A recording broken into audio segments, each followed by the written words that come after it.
The therapists are very, very, in my experience of the culture war, they're very biased. And they're like, no, it's like, how do I put this? Because I don't want to offend therapists, but I really think they don't understand that they're boxers and I'm doing Brazilian Jiu-Jitsu. It's not the same art. Right. And they're like, well, you're arrogant. And I'm like, no, what I do is more effective. And they're like, you're arrogant. And I'm like, that's besides the point. That has nothing to do with the fact that my work is more effective than what you're doing for chronic pain. Or, let's put it this way. Let's say they're equally effective. I still work less. Right. So let's go do this. And that's considered, hubris. But the thing is, I've done both. I know what trying to do this on a table does to my body. Right. And I kept almost injuring myself trying to help people. Biomechanically, when you gave me more tools, I went, I like more tools. When you gave me ease my own body strain, I'm like, I like that. When you gave me deeper compressions, I'm like, I like that. When you gave me more options, I like that. What that meant for me is I had to create a practice where the client no longer dictated where I worked. When I go into a mechanic, I don't look at the mechanic and say, listen, I know you've got that lift where you lift the car up, but I prefer that you get on that little thing on wheels and roll underneath my car. Yeah. The mechanic would be like, get out of here. You don't tell me what tools to use on your car. Right.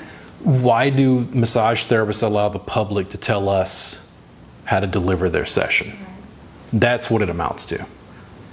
It's not even really a battle between table and mat. I have a table, it's just over there and it only collects dust because I only use it for videos to make people think I'm a massage therapist still. I prefer this platform hands down. Right. The apprentices I work with, and this is a business challenge, they cannot do what I'm teaching in someone else's establishment. They're like, Robert, they won't allow it. And I'm like, I know. So work for yourself. And they're like, oh, but it's hard to build a business.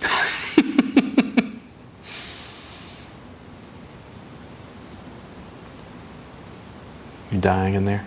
No. I'm really amazed that this A is. little higher. So you got a necklace there or something? No. No, okay. Just a little bit of your hair that I caught. That's what it was. There we go. Just didn't want to pull.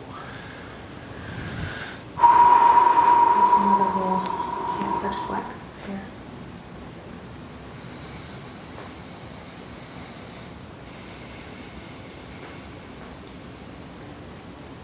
People come up to you and do that? Can I touch your hair? Every once in a while, yeah. Yeah. I didn't even think anything of it because I was just moving you out of the way. I was just kidding. Yeah, that's different. I mean, laughing, but very serious. Yeah. I had that moment. I was like, did I overstep? And I'm like, no. She's. Yeah. I'm not that sensitive, although there are some who that's big violation. Yeah. Well, as an educator in an industry that deals so much with touch and like gender, sexuality issues, like Me Too hit the massage industry like a bomb. Yeah. And everybody looks at me as like, screw you, you're a white guy. And I'm like, well, hold on. Like, I'm an ally, bro. What are you doing?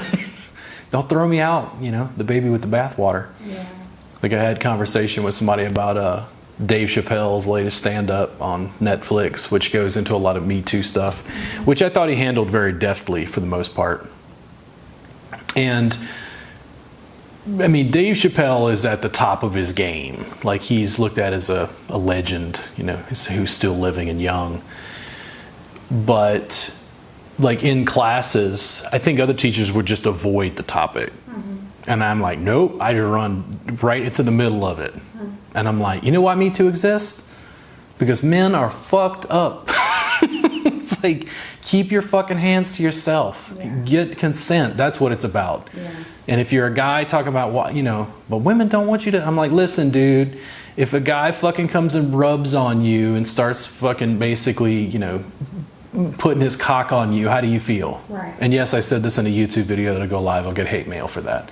It's like you understand consent, you're just being dense. Right. It's like you understand completely when there's a guy who's coming on to you and you're not interested.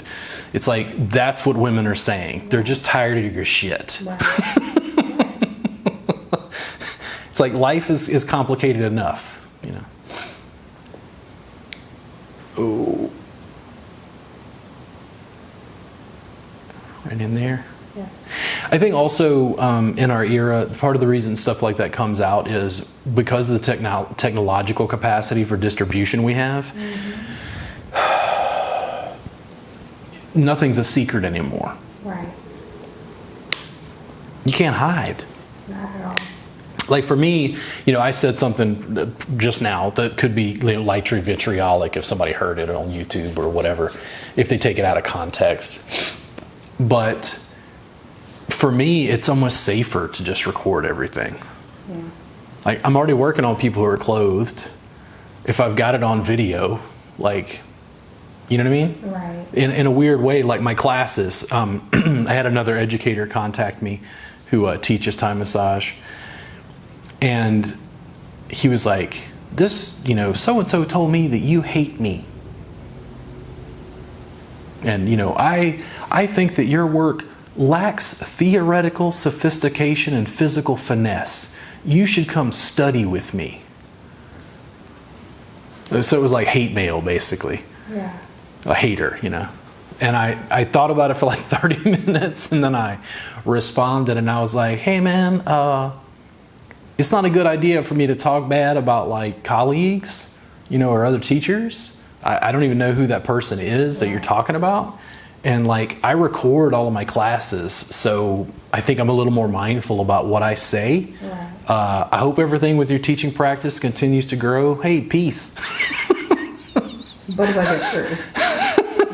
Was what they said the truth? Well, I don't know. I mean, the thing is, it's like somebody said, you know, and it's like, the other thing is when they say somebody said... Right. Tell me who, first of all.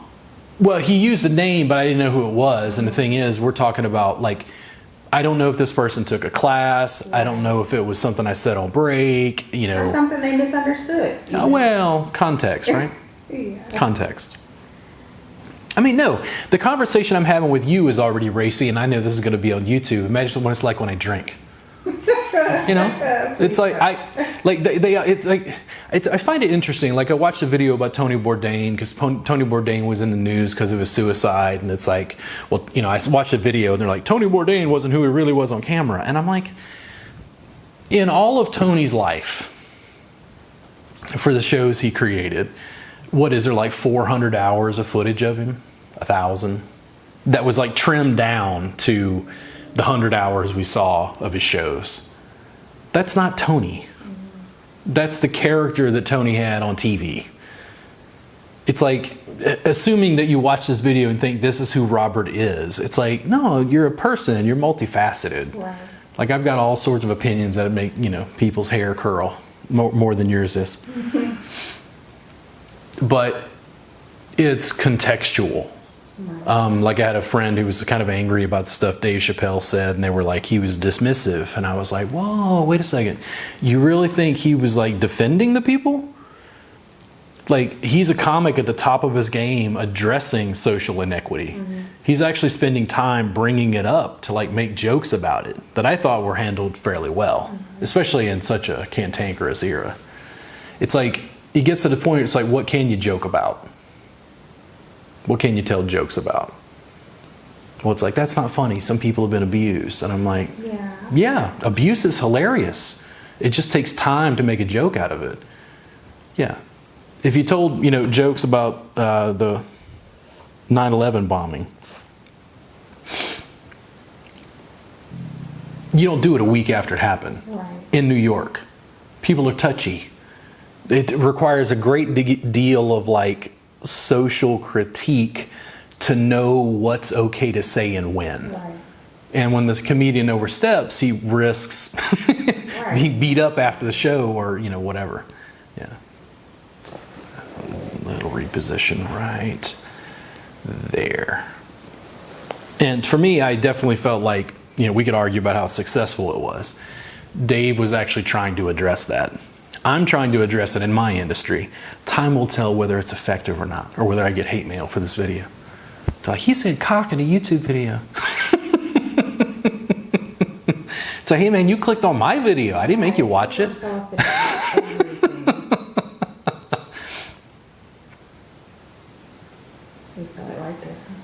Well, it's like Tony being a character, you know, and I'm not saying that Tony wasn't authentic on screen, because I think that was why everybody found Tony so appealing, is because you felt like he was the one guy who wasn't acting.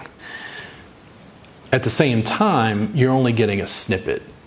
When Dave Chappelle gets up and do a comedy routine, is that Dave Chappelle the person, or is it Dave Chappelle the comic? Right. And that's where I think people are kind of getting into a weird, you know, thing where it's like, what's the online persona and what is the person really like?